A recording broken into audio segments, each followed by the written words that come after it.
BC కులగణన గురించి ప్రజా మానవ హక్కుల committee, people's human rights committee ఆధ్వర్యంలో బీసీ కులగణన గురించి విస్తృత స్థాయి సమావేశం ఏర్పాటు చేస్తూ పెద్దలు బీసీ నాయకులు ఎస్ఆర్ నాగభూషణ్ సారు, రాధాన్న గారు, గుండా నారాయణ స్వామి గారు, రామకృష్ణ గారు, రేగడగుత్తూరు ఓబులేష్ గారు, హరి అన్న గారు, మరి అబ్బాపురం ఆది గారు వీళ్ళ సలహాల తీసుకొని ముందుకు పోతూ ఈ బీసీ కులగణన అనేది జెన్యున్ గా జరిగితే అధికారం వచ్చేసి బీసీలదే అని ఒక భావనతో అగ్రవర్ణాలు దాన్ని చేయకుండా వాళ్ళ క్యాస్ట్ ప్రకారం అయితే ఈబీసీ రాజ్యాంగబద్ధంగా వాళ్ళు ఒక నిర్ణయం అయితే తీసుకుంటారు. అన్న రాధా గారు చెప్పినట్లు మన వరకు వచ్చే టైంకి రిజర్వేషన్లు 50% దాటకూడదు అనేవి గుర్తుకొస్తాయన్నమాట.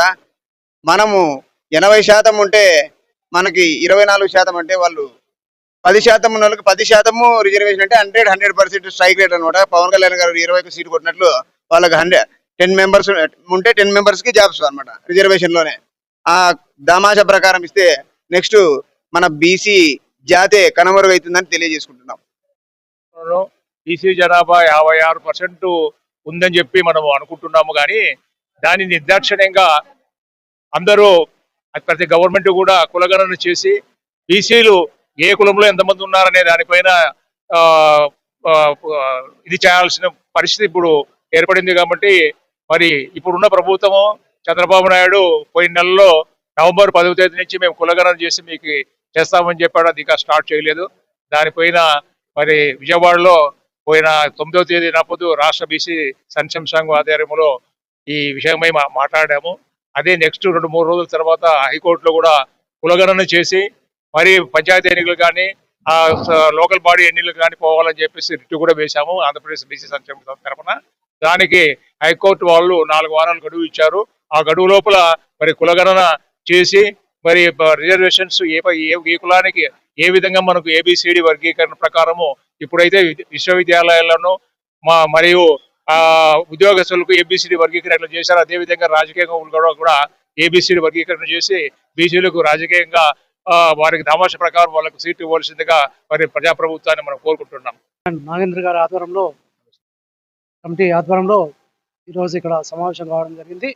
ఇప్పుడు బీసీ వర్గీకరణ జరగాలనేది ప్రథమ డిమాండ్. ఈ డిమాండ్ కోసము ఆంధ్రప్రదేశ్లో ఉన్నటువంటి బీసీ 140 కులాలను కూడా ఏకం చేసి, అలాగే ఎస్సీ, ఎస్టీ, బీసీ మైనార్టీల సహకారంతో అందరూ కలిసి బీసీ వర్గీకరణ జరిగేంత వరకు పోరాటం తీవ్రంగా ఉంటుందని తెలియజేస్తూ ముగిస్తున్నాం. ఈ రోజున అనంతపురం నడిబొడ్డున లలితకళ పరిషత్ నందు ప్రజా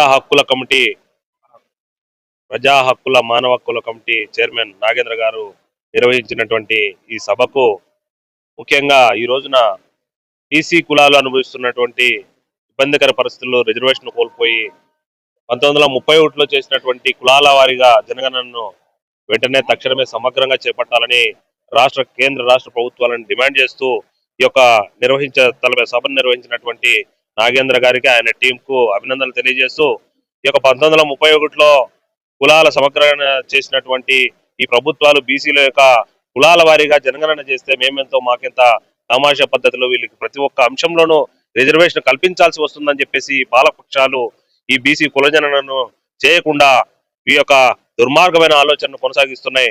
తక్షణమే ఈ కేంద్ర రాష్ట్ర ప్రభుత్వాలు బీసీ కులాల వారీగా జనగణన జరిపి తీరాలి. తద్వారా ఆ బీసీ కులాలకు న్యాయం చేసిన వాళ్ళు అవుతాం. తద్వారా మా రిజర్వేషన్ మేము పొందగలుగుతాం.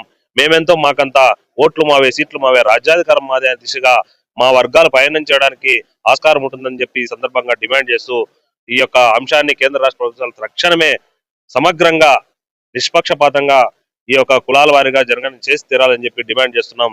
జై హింద్, జై భీమ్. బీసీ కులగణ సమగ్ర సర్వే సమావేశంలో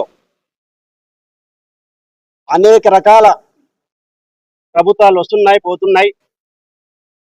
దేశవ్యాప్తంగా దాదాపు 80% ఉన్న బీసీలో, బీసీ, ఎస్టీ, మైనార్టీలు దాదాపు 80% ఉన్న కులాలు మొరగన పడుతున్నాయంటే అది స్వార్థమైన రాజకీయాలకి బలైతున్నారు బీసీ కులాలు. డాక్టర్ అంబేద్కర్ గారు ఆ రోజుట్లో రాజ్యాంగం రాసి ఈ రోజు ఈ విధంగా ఉన్నామని కానీ బీసీ బిడ్డలు ఆ రాజ్యాంగం వల్ల మనకి హక్కులు కల్పించాడు కాబట్టి 33%తోనే అంటున్నారు కానీ ఎక్కడ ఇప్పుడున్నారు పాలకులు కానీ ప్రభుత్వాలు కానీ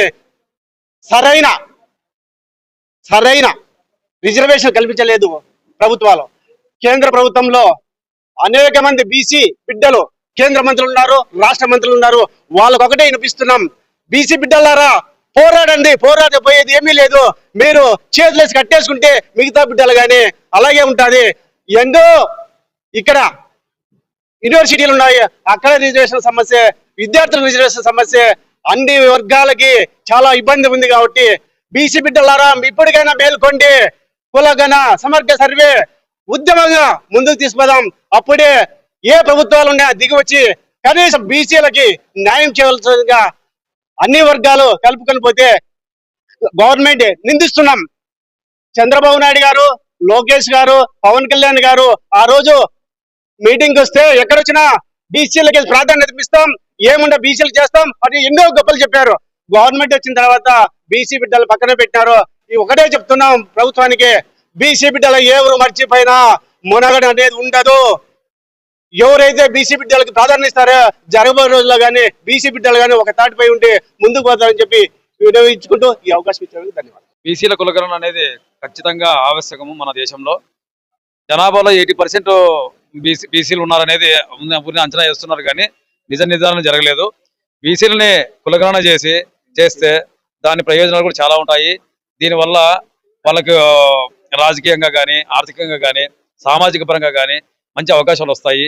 దానివల్ల బీసీ జనాభా మంచి డెవలప్ అయ్యేదానికి అవకాశం ఉంది. కాబట్టి ఈ వేదిక ద్వారా కులగణన ఖచ్చితంగా చేయాలని ప్రభుత్వాన్ని డిమాండ్ చేస్తున్నాము. చేయని పక్షంలో సంతకాల సేకరణను వేరే మార్గాల్లో కూడా ప్రభుత్వాన్ని నిలదీసే మార్గాలు కూడా చేస్తామని మేము నాయ బ్రాహ్మణ సేవా సంఘం తరఫున తెలియజేస్తున్నాం. ఈరోజు జరుగుతున్నటువంటి కార్యక్రమానికి, కులగణన కార్యక్రమానికి స్వాగతిస్తూ ఈరోజు నేను మేదర కమ్యూనిటీ స్టేట్ ప్రధాన కార్యదర్శిగా నేను మాట్లాడుతున్నాను. ఈరోజు బీసీలకు కులగణన జరిగితే కులంలో జనాభా అనేది తెలిసిపోతుంది. ఈరోజు మేము మేదర కమిటీలో రాష్ట్ర వ్యాప్తంగా అనంతపురం వరకు, శ్రీకాకుళం వరకు మా మేదర్లు జనాభా లీస్ట్ లేదు. మా కులము ఎంత జనాభా ఉందనే విషయం కూడా మేము నిర్ధారించుకోలేకపోతున్నాము. అదేవిధంగా సంచార జాతులు అనేటువంటి కులాలు కూడా కొన్ని కులాలకు కుల సర్టిఫికెట్లు కూడా లేని పరిస్థితి ఈ రోజు ఎదురవుతుంది. కాబట్టి ఈ కులగణన కార్యక్రమానికి మేము స్వాగతిస్తున్నాము, మద్దతు ఇస్తున్నాము. కాబట్టి ప్రభుత్వాలు, కేంద్ర రాష్ట్ర ప్రభుత్వాలు గుర్తించి కులగణన కార్యక్రమాన్ని చేసి రాజకీయ లబ్ధిని, సాంఘిక, ఆర్థిక, రాజకీయ, విద్యా రంగాల్లో అభివృద్ధి జరిగే విధంగా మాకు సహకరించాలని కూడా మేము మేదర్ కమిటీ తరఫున కోరుకుంటున్నాము. ఫాలో చేయొచ్చు కదా అండి ప్లీజ్. అందరికీ నమస్కారం. మీరు వీడియో చూస్తున్నారు కానీ సబ్స్క్రైబ్ చేసుకోవడం లేదు. సబ్స్క్రైబ్ చేసుకోండి, మాకు సపోర్ట్ చేయండి.